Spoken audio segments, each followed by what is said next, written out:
Hello, I'm Laura Doherty. I'm the Women's Ministry Director here at Cross Creek Church, and I'm with our pastor, Chris Peters, who is preaching on Christian contentment this summer.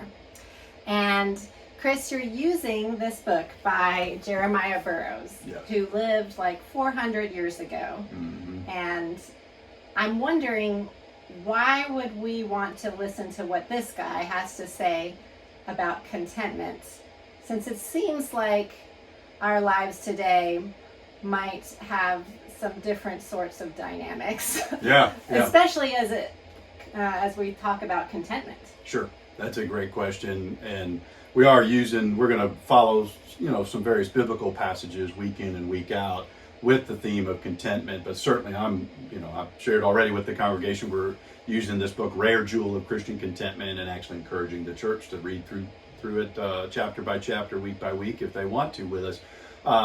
He's a Puritan. So the minute you hear Puritan, for some people who are, maybe pretty theologically interested, that might pique some interest. But for other people, they say, well, I don't even know what that means. How do I understand the context? How do I even read this? Because it's a little bit dated language. Puritan always kind of makes me think of when I was in elementary school and we were dressing up like the pilgrims with the bonnets. Exactly. And Yes.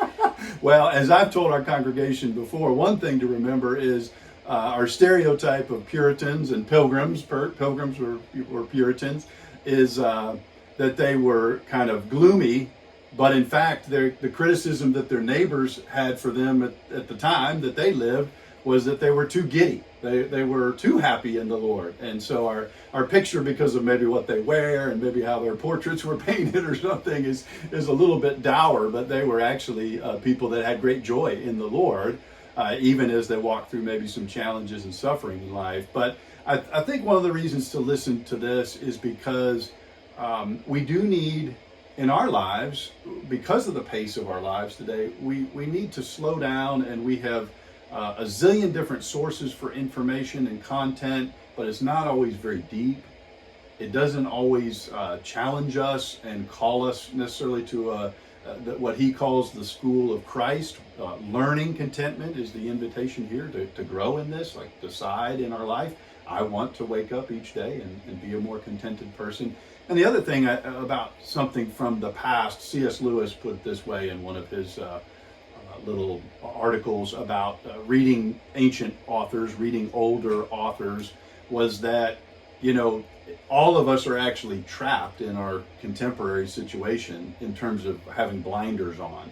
So even people that are kind of trying to help us think in fresh ways about our spiritual journey, they're in the same water they're swimming in the same water that we are. And as Lewis put it cleverly, he said, you can't get to the books of the future to tell you what you should know. The books of the past, yes, the authors had limitations and they had some glaring weaknesses, but we can see those now. We know what those are from hindsight. So, he recommended reading 2 books from the past for every one book contemporary, and of course he was a popular author of his day.